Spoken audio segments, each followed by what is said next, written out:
And this is from the 408, Larry. Coincidence that this Draymond news came out on Jordan Poole's birthday.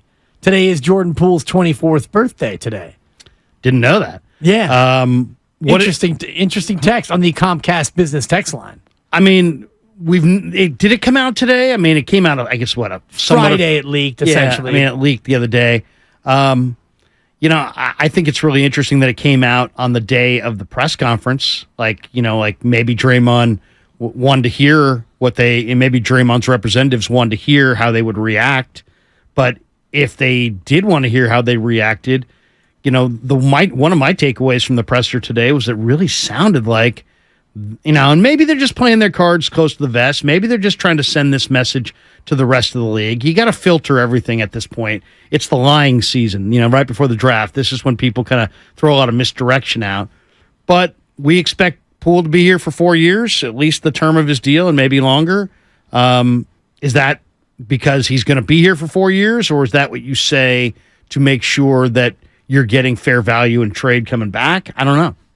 And it's interesting. It could be either, could be one or the other. And I look at the timing of it 3 days before the draft, and on the same day that you introduced Mike Dunleavy Jr., it feels to me like you were mentioning in the crossover, a bit of a leverage play, because Draymond Green wants it out there that going into the draft, he might be a free agent sooner rather than later. Woj had an interesting tweet saying the Warriors have been motivated to sign Green on a new deal, yet if that's the motivation, you've been motivated to sign Green to a new deal, obviously the deal that you wanted to give to Draymond Green was not to his liking enough to where he would then sign it. If you've been in contact, if you've had discussions about a new deal and you gave Draymond 3 years and $140 million, he would have signed it. If it was, going to be $45 million a year or whatever that would work out to be. So if Draymond Green was getting an offer from the Warriors and it was not to his liking, that's why he's opting out. So I know the Warriors would be motivated to sign Green, but if you're Joe Lacob and you look at your luxury tax bill that you're going to be facing, and you've got Draymond Green making, 27.5, 27.6 next year on a player opt-in, and you probably don't want to give him $30 million a year over 3, because that's going to cost you $90 million, and then the additional tax hit would be another, $400 million on top of that? Well, and then the assumption we're making with this whole discussion is that it's about money. Maybe the money's fine, but it's about what are you going to do? What are you going to do with the roster? I mean, Draymond's a very, very competitive guy. If he thinks, hey, you know what? We're just going to run it back with what we had, maybe he thinks that's not good enough. And then maybe he's trying to put their feet to the fire. The thing that keeps coming back to me is seeing Steve Kerr on Draymond's podcast, and they were both kind of, I don't know, they seemed to be almost in lockstep with one another, that Poole and Kuminga pouted, and that, that's, that I don't know, and I don't know what to make of that necessarily. I mean, what did you make of that whole appearance on his podcast? To me, it sounded like these guys pouted and they're moving on. Like it did. So what if Kerr actually, I don't want to say he's as opposed to Joe and Dunleavy or opposed, but what if the front office has one plan, but Kerr has a different plan? And I mean, because Kerr definitely helps Kerr works for Joe Lacob. But when he said that we're not a title contender without Draymond Green, he essentially handed Draymond Green leverage against his boss. Right. He's sandwiching himself between the man who cuts the checks and cuts his check and his player. But Steve Kerr's going to keep it real. He seems to be siding with the player. Well, he has to side with the player, and he is going to be as honest as he needs to be. And he's sending a message to Joe Lacob, basically saying, if you don't re-sign Draymond Green, then we're not going to win the championship. And then Joe comes out in the Bob press conference and says, no matter what, league rules be damned, we will win. We will win here no matter what. And so Joe Lacob probably hears what Steve Kerr had to say and says, well, whatever, Steve, I'm going to do it the way I'm going to do it, and we're going to win no matter what. If it's with Draymond or without, or when Steph and Clay are gone, I'll still find a way to win after that. Joe has that confidence and that hubris that 4 championships will bring. And if you're Steve Kerr and you're entering in your final year as the head coach under contract, you're looking at maybe one more year of let's give it a shot with Draymond, Steph, and Clay. And, if Draymond opts out because they didn't want to pay him what Draymond was worth, and then Steve is left with Steph, Clay, and Wiggins and the youngsters, does Steve Kerr really want to sign a long-term deal after that? That's a good point. But I will say this. You said he had to side with the player. What is a coach? What's a manager? What's a head coach? You're a middle manager. True. You don't own, and you're not one of the players. And usually, and maybe the NBA is different, but usually the middle manager, the coach, sides with the ownership, not the player. So to me, I find that very unique, right, that Steve would side with Draymond Green. Like if Farhan says I ain't paying player X, you think Gabe's going to come out and say, "Hey, if I don't have player X, we're not winning jack." No, he's going to side with Farhan, I think. And I think if John Lynch had, strong feelings about a player, I don't think Shanahan's going to side with that player. I think he's going to side with Lynch and Jed. But in this situation, Kerr's not necessarily singing the same tune as Joe in the front office. He's like, hey, if anything, he's basically telling Joe, hey, you know what? This is how I honestly feel. We're not going to win titles without Draymond Green, and he's siding with Draymond Green, which is going to cost Joe. I mean, you could do the math. I mean, yeah, millions, hundreds of millions, right? With the repeater tax and all. So I mean, that makes me kind of wonder about what's Kerr's.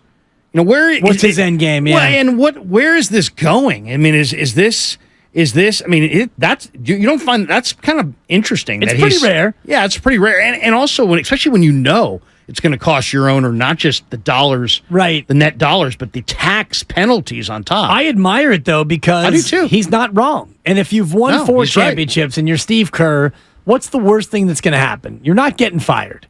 Now you might get to a spot where because of this, Joe Lacob and Steve Kerr fall out of favor, and Steve decides, all right, this is my last year, and I'm going to go ahead and go the way of Bob Myers, and I'll leave a made man. He's won 4 championships. He's the winningest coach percentage-wise in the history of this organization. He's untouchable in terms of his legacy. So if he's going to die on the sword of a Draymond Green being a key member of a championship battlefront, then so be it, because Joe Lacob deep down knows that that's probably the case as well, even though he's saying we can win, we'll win no matter what the league rules are. I think we all know the reality. Mike Dunleavy Jr. earlier today talked about the Draymond Green question.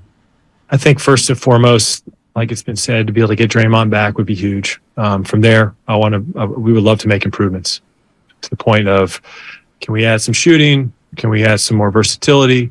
And can we add some connectivity? Whether that's, their ball handling, passing, veteran experience. I think we've talked to the coaching staff. We talked to our players. We have a good sense of kind of what we need to do. And fortunately, it's nothing drastic, but there's some things we can do around the margins and, make a move here or there, then we're going to be open to it.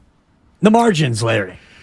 He's talking about the margins. Shooting, they have Steph and Clay, tremendous shooting, right? Tremendous shooting.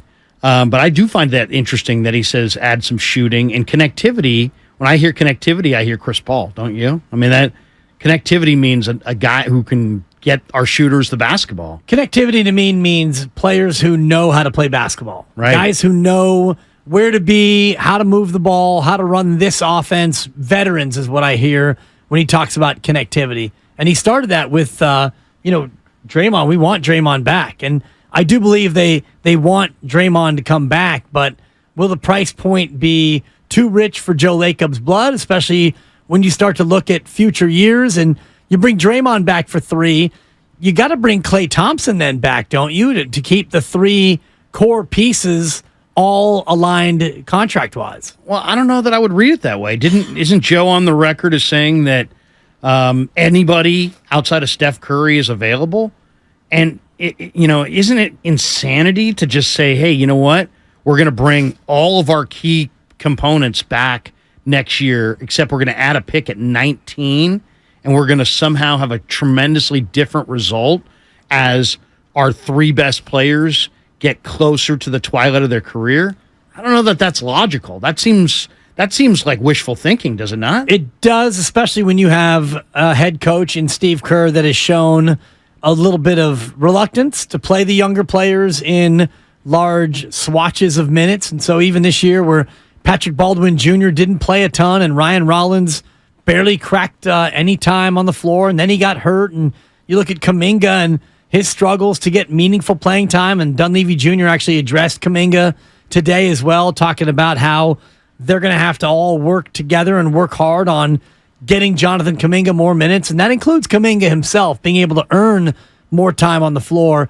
I wonder where this team goes in terms of direction, because if you bring back Draymond Green, if you find a way to sign him to a deal, then maybe you bring in Chris Paul.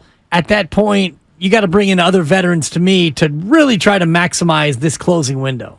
And shooters, more shooters. I mean, because now you've got Draymond, who's a tremendous passer, and obviously you'd add Paul, who's one of the great, players in the middle of the floor in the NBA. I mean, he can, in his prime, he could get to that free throw line, keep the dribble alive, and just have every option available. He can throw the lob. He can find anybody on the perimeter.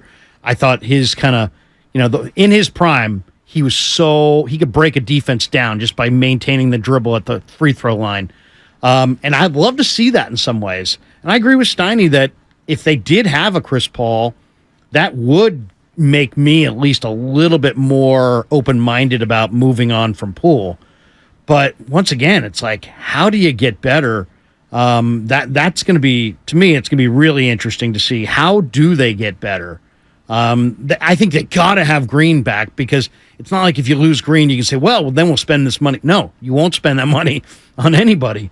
So, and then when he was asked about the draft, he's like, we want guys who know how to play basketball. And that's maybe not exactly the way he said it, but I think that's pretty much the gist of what he said, which is right. And that to me was an obvious dig at Wiseman and Kuminga and Poole.